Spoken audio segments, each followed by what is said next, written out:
This week on The Week Ahead, hear from ALG's Robert Romano on budget problems in Washington. Plus, we analyze a recent statement from the president on the accomplishments he's had. Welcome to The Week Ahead. I'm Frank McCaffrey.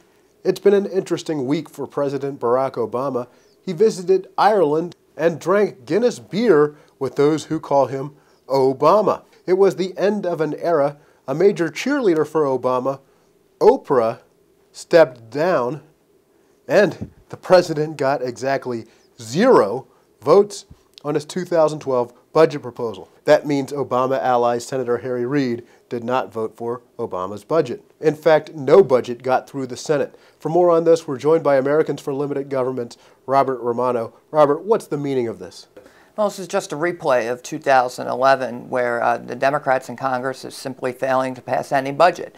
Republicans have done their job. They've passed a budget for 2012. It included the Ryan proposal on Medicare, which the Democrats object to. Democrats have no alternative. Barack Obama's budget didn't get a single vote in the Senate. Now, the House budget was defeated 57-40, so Democrats want to compromise.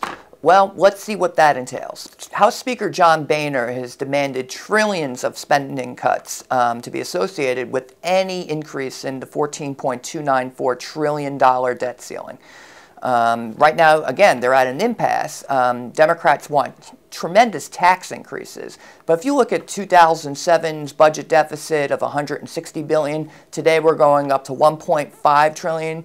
Over $700 billion of the $1 trillion increase in the deficit was spending increases. Only about $393 billion was because of revenue going down. And that wasn't because of tax cuts. That was because of the downed economy. Solution, cut spending, grow the economy, create jobs, and then the budget deficit will take care of itself. Robert, Obama's budget was shot down, not exactly a victory.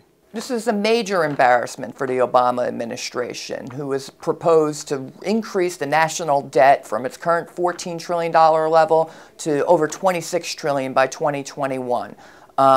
Clearly, more spending, more borrowing is being rejected by Congress. And even Democrats, especially those up for re-election on the Senate side in 2012, want to have nothing to do with it. Thank you very much, Robert. In a recent statement, President Barack Obama announced his candidacy for 2012, and he asked his supporters to rally once again. We talked to ALG Communications Director Rick Manning about what exactly these supporters would be rallying for. Obama has a unique record of failure, matched perhaps only by Jimmy Carter in terms of his term in office. The record of accomplishment in making a difference for ordinary people, making sure that they can get the health care that they need, making sure that they are able to find a job or get trained for a job of the future. All those things are happening because of you.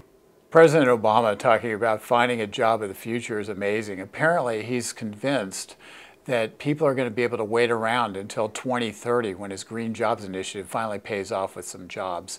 The fact is, people need jobs now. If we've done this much over the last 2 years, imagine what we can do over the next 6.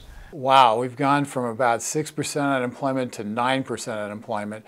The economy's in the tank. Our home values have dropped enormously, and they're continuing to drop. You can't go down the street without seeing a foreclosure. Imagine what he could do in another 6 years. And I know that a lot of you who were involved in the campaign earlier, over the last 2 years, you've probably felt some frustration.